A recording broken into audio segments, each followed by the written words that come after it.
Welcome. I'm so thrilled to introduce you to Amy Cash.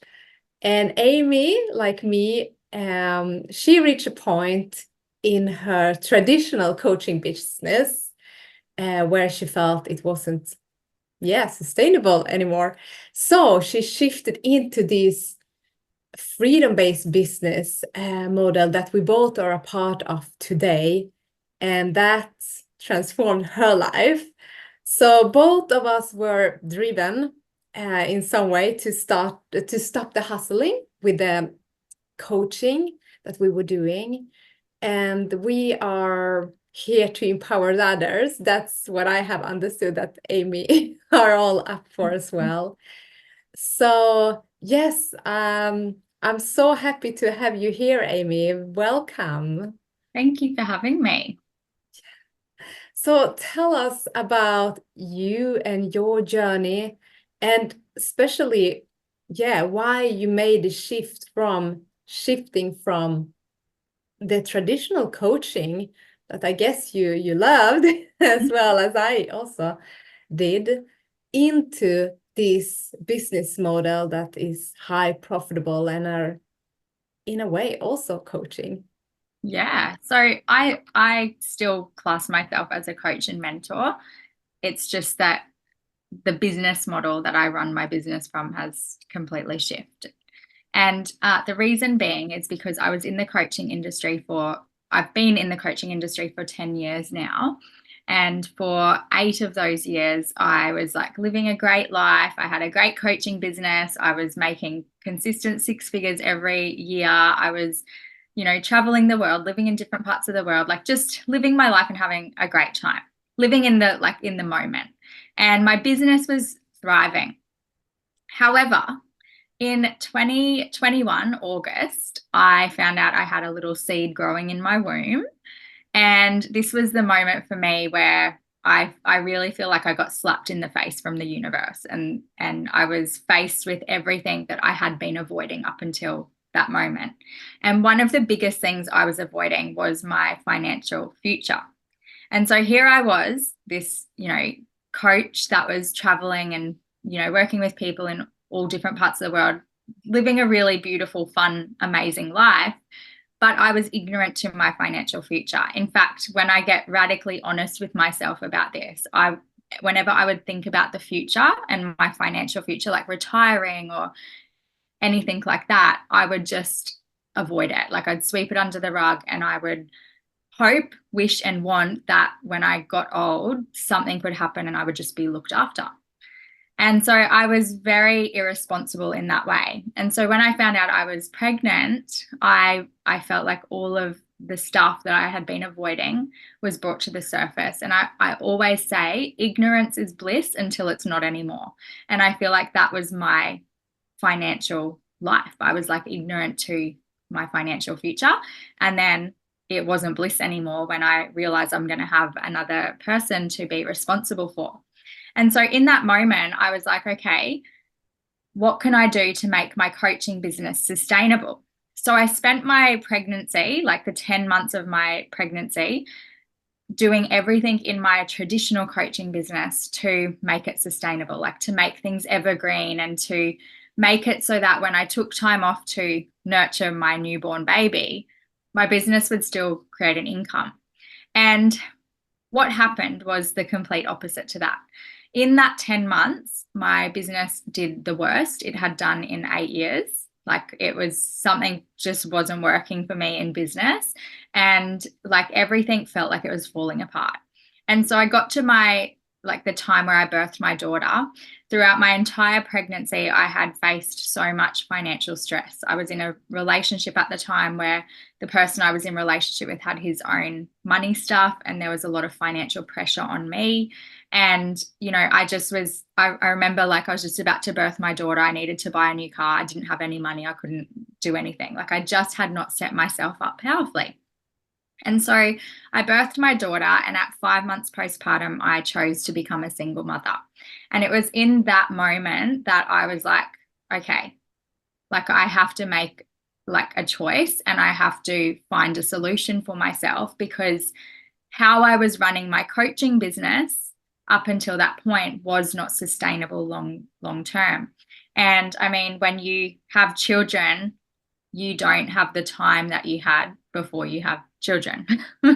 Before you have children, you have like this, amount of time available to you. And when you have children, the time that you can spend working lessens depending on how you want to raise your children. And personally for myself, I choose to be a full-time mother. So I cannot be on back-to-back coaching calls 5 days a week for 5 hours a day. Like, it just doesn't work for me anymore. So when I got to this moment, I was like, okay, I like settling for a life of struggle is not like an option for me. I will never ever choose that. So what is my options? And my only option was to find a solution to support my business in becoming sustainable. And so I found a business opportunity that was a business model that meant I could transition my coaching business into that model. And that model would then support me in creating sustainable wealth that would also give me time freedom and money freedom to actually serve from my heart versus serving to need to get money to pay my bills, and just really set me up for life. And the ripple effect of that is then it sets my daughter up for the rest of her life. And so when I found this opportunity, well, in fact, I found it years before, but I was skeptical about it. And I spent many years skeptical about this. And then when I got to that point where I had made that choice to become a single mother, I was sitting there that day holding my little 5-month-old baby. And I was like, okay, I've got to be curious about this now. Like, let me actually see what this can do for me. And so I got bigger than the stories. I got bigger than other people's projected stories, because often I feel like that's what happens. People project their stories as something onto us, and then we take it on as our own when it's not our own. So I had to do all this like cleaning and clearing within me to really allow myself to be in that curiosity. And then when I actually chose that and I got curious and I started becoming educated and informed about what this business model was, I realized it was the key for me. Like, it was like the missing piece for me that was going to support me in changing everything. And so I hope that explains a little bit of. Yeah, thank you. Thank you so much. What a story. And yeah, for me, it also was really, even if I have another story, it was really about sustainability, like that you say, like about the retirement. It's like, yes, yeah, for example, it's like, yeah, and not wanna work the rest of our lives and hassling. So yeah, thank you for sharing that. And what have these now, when you have been in this way of doing your life and business, what kind of change have that given you, both personally and professionally, like as a coach as well? Oh my gosh, like, to be honest, this is what I really feel to share in this moment. I feel, because I coach coaches, like a lot of the people that come to me, they're already in the coaching industry, mentors, healers, coaches. And that's what I was myself for many years, still am, just an evolved, different version and evolution of that. And what I see and I feel is that a lot of coaches out there are like doing the trauma work with themselves, like, going deep with their trauma and doing healing and going into programs and doing all this stuff around trauma and hoping that it will build their business. But what I have found and what I speak on a lot is there's a difference between doing trauma work and doing money trauma work. And so for me, this business has supported me in doing the money trauma work, because they're two very different things. And so for the last almost 4 years, I've been doing like money trauma work. I actually invested into this business 4 years ago, but I didn't start building a business and transitioning my business into this model until 2 years ago. And so for me, I've been doing this money trauma work for 4 years, and this work and this like business model has supported me in doing some of the deepest transformational work that I've done in my entire like spiritual journey. And that has then impacted every area of my life, like my business, my relationships, my leadership, my everything. And so I would say like that's probably one of the biggest things that this business has brought me is like some really deep work internally. And also then it's impacted my business. So like coming back to this, what I see a lot in coaches is they're doing the trauma work, hoping their business will build. But if they're not actually doing the money trauma work, well, it's not going to change the money stuff in the business. So a lot of coaches are constantly hitting the like they're hitting that glass ceiling in their business, or they're just not, it just seems like they're on that hamster wheel, like going around in circles, just making ends meet. And, it's sad because we come into this coaching industry because most of us come into this because we've had our own awakening or we've had something happen in our life and we really want to serve and we want to help people and lead people and support people. But then at some point it becomes about money. And it's like, oh, I need another client because I need to get some money to sustain myself for another month. Oh, I need to run another program because I'm needing some money now. And this cycle and this hamster wheel approach is not sustainable. And if we continue doing business that way, then we will be working until the day we die, quite literally. And so, this business has supported me in changing so many foundational things within myself, within my being, within my business, within my relationships, within everything that is then supporting the growth of my business, the growth of my bank account, the growth of my life. Does that answer the question? Absolutely. Thank you so much for touching on that very important part about money, because I feel that it's exactly what's giving this business model is giving me as well, a whole new perspective. I mean, I was doing a lot of money work before this, but this really highlights where we need to grow even more. And it's also to empower other people in their wounds, and as in our wounds, about money and abundance and so on. So yeah, thank you so much for sharing that. Yeah, it's just been like such deep medicine for me. And it's not been like somebody's come and said, okay, this is what we're doing with money trauma work today. It's all been like an internal process and like a unraveling for me. And like it's like I've done it myself in a way, but I would have done it if I hadn't become a part of this business model. So it's so powerful. Yeah, thank you. And as when you are an entrepreneur and coach and so on, it's easy sometimes to get driven away by shiny object and and these kind of things. Like when this opportunity, this way of doing business, because I mean, there's so many ways of creating an income. What was it in this that you felt like, okay, this is probably not just a distraction, another distraction or excuse for not go ahead more in my own business, or like a shiny object, so to say? How did you feel that this was more the real deal, what you needed? I don't know if I have like such a clear answer for that. I feel like it's more of like an intuitive knowing. And like I'm so big on following the nudges of spirit.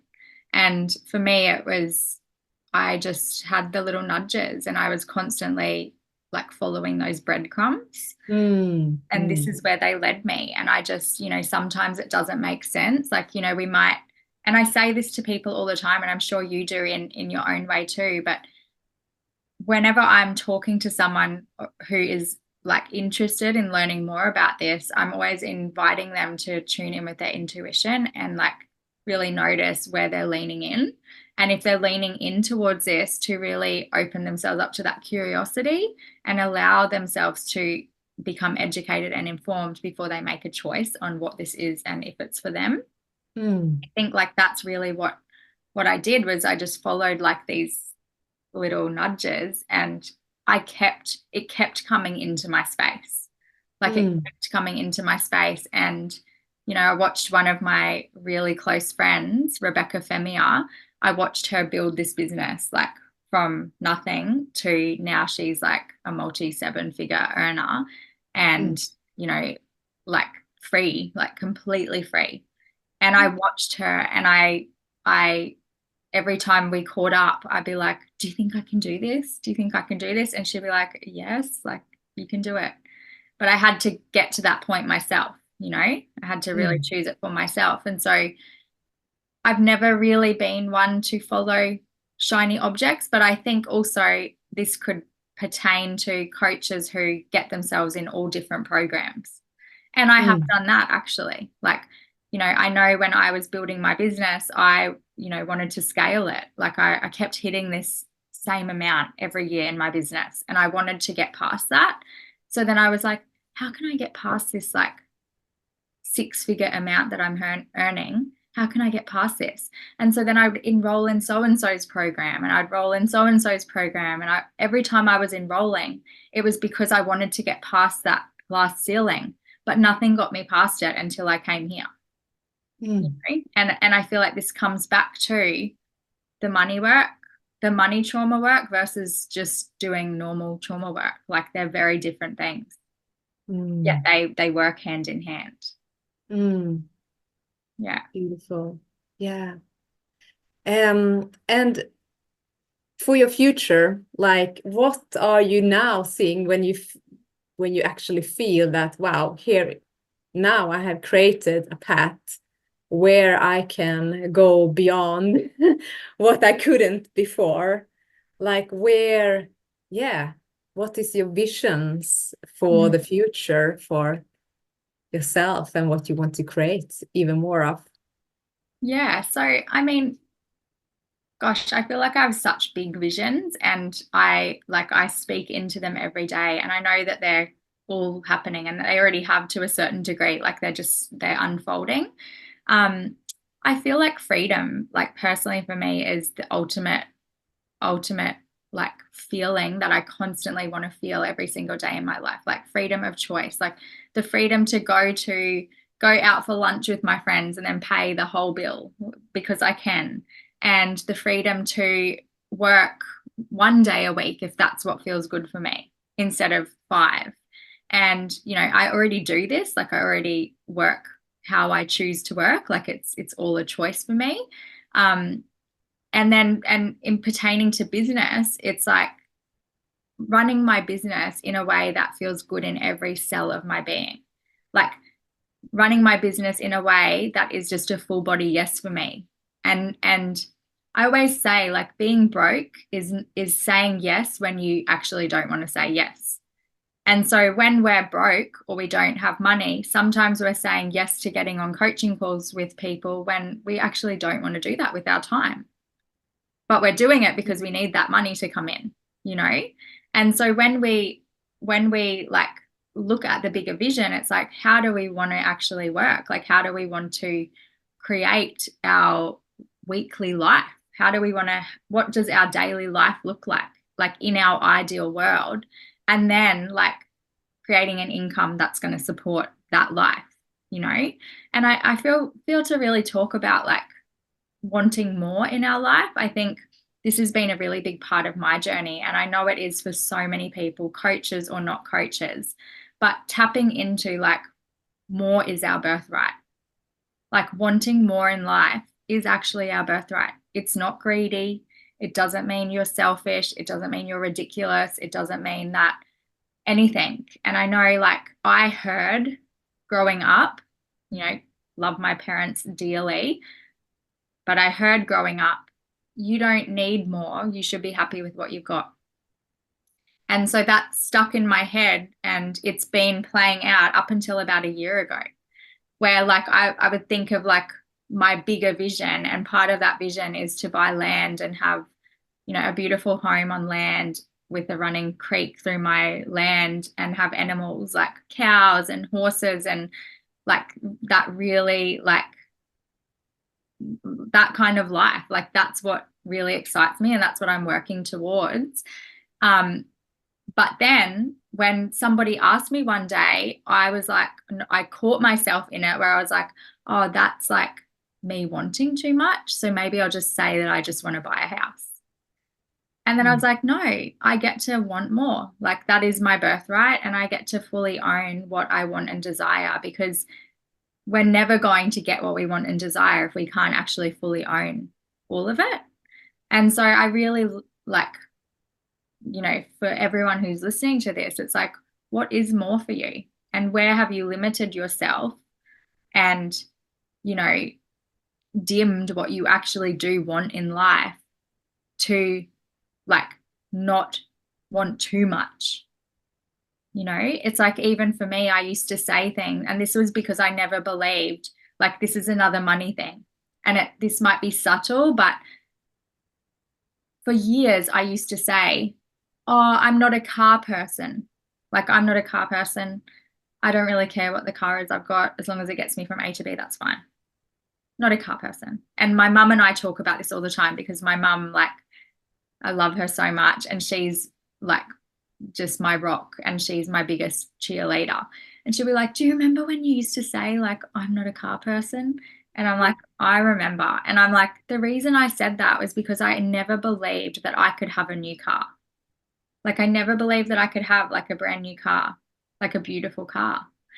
And this was like just this belief that I had, that I allowed to drive my experience until I didn't anymore, you know, until I decided like, no, I want a new car, and I get to have that new car, and let's go get it.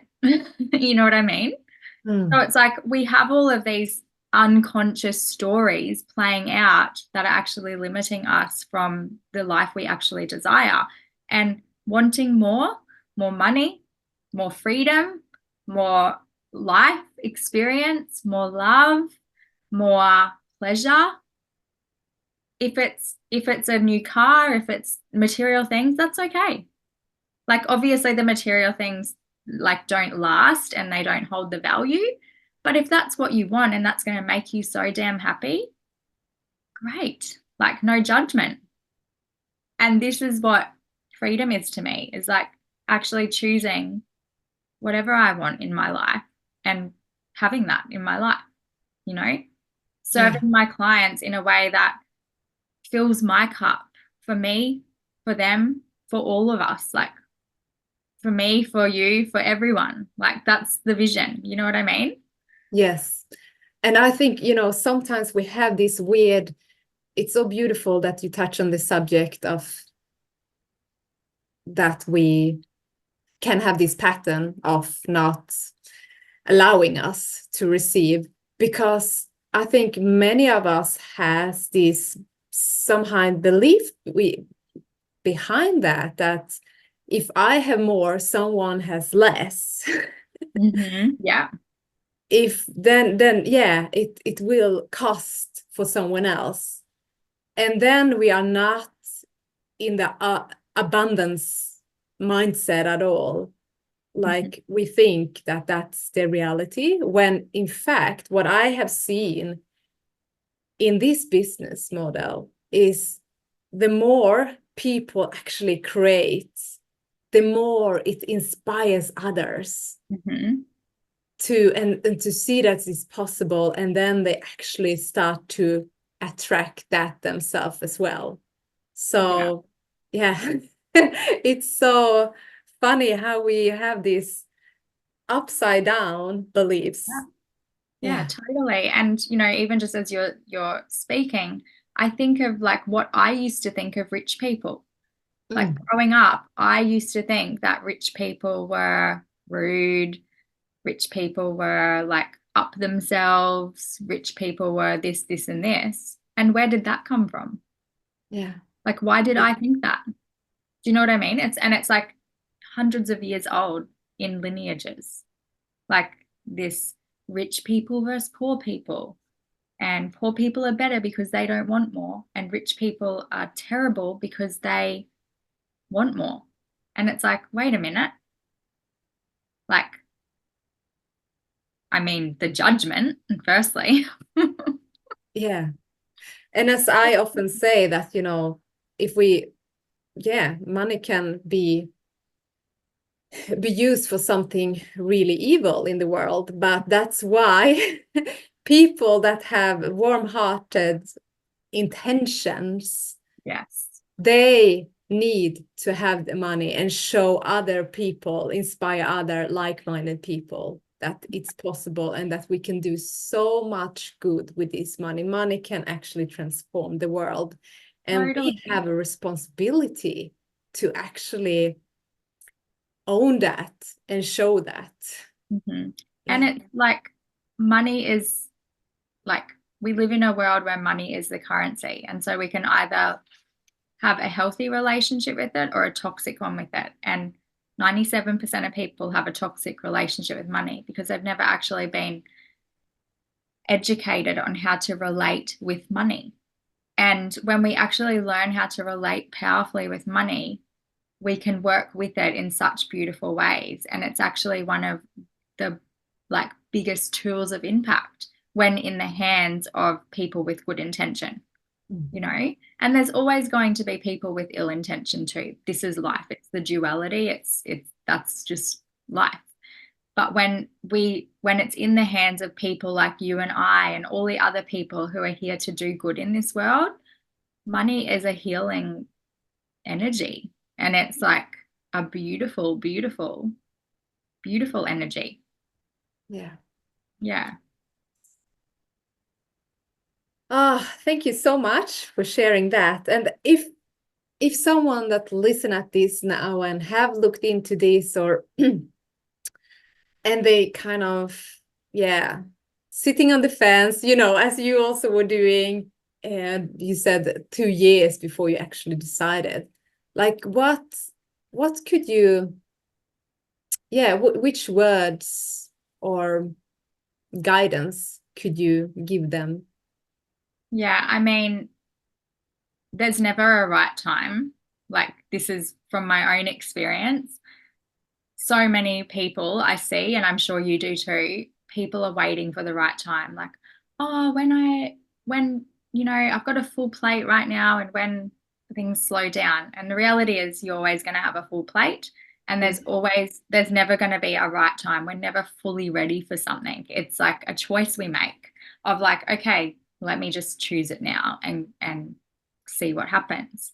And, everyone's success is inevitable with consistency, commitment, and devotion. If you can show up consistently, if you can be so deeply committed to yourself, your vision, your people, your life, and if you can just be in full devotion to all of that, like your success is here and it's just waiting for you. And often we just have to align with the right source to bring that forward. And for most people, they just haven't aligned with the right source. And so say yes. Like if you, coming back to intuition, if you feel like this little lean in towards something or it's coming into your space a little bit, or you just have that little bit of curiosity, you have nothing to lose by being in the exploration and curiosity of the thing. So just be curious, explore, become educated, become informed, and then follow your intuition. And I think like be very discerning because there's intuition and then there's fear. And what often happens is people's intuition is leading them somewhere and then they start exploring and then all the fears come up. And then they say the fear is intuition and the fear is not intuition. When it's like, oh, not right now, or oh, all the excuses come in, it's like the sabotage of what can be beautiful and unfolding in your life. So Yeah. follow the intuition and be very discerning on what is fear and what is intuition. Yeah, thank you. And fear will always come up. I mean, always especially when we shift into something else and when we step up.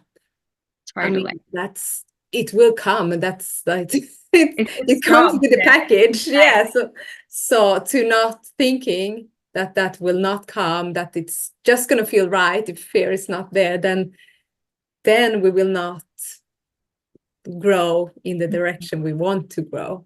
Yeah. yeah. And I love that you said that, because it's like, follow the intuition. If you're feeling that little like lean in towards it, follow that. And then yes, the fear is going to show up, because it's that part of you is there to have a job. And Yeah. so that fear is going to show up. But then when the fear does show up, like, work with that fear and understand that every big decision you make is meant to feel uncomfortable. So the uncomfortability is where you feel the fear.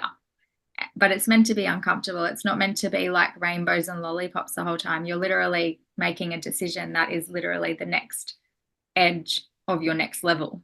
So of course there's going to be fear there, and of course there's going to be uncomfortability. Yes. But there's Yes. also something beautiful, like just sitting on the other side of that. Yeah. And looking back then also and see, wow, that was courageous. I had all these fears, but there was something within me that felt that pull, and I had the courage to follow that, no matter if all the fear, all the judgment, all the stories came up. Totally. Yeah. Mm. Thank you so much for sharing all of your journey, your wisdom, and yeah, all your guidance in this way of doing life and business. Yeah, So, thanks for having me. so grateful. Yeah. So thank you so much. Thank you so much.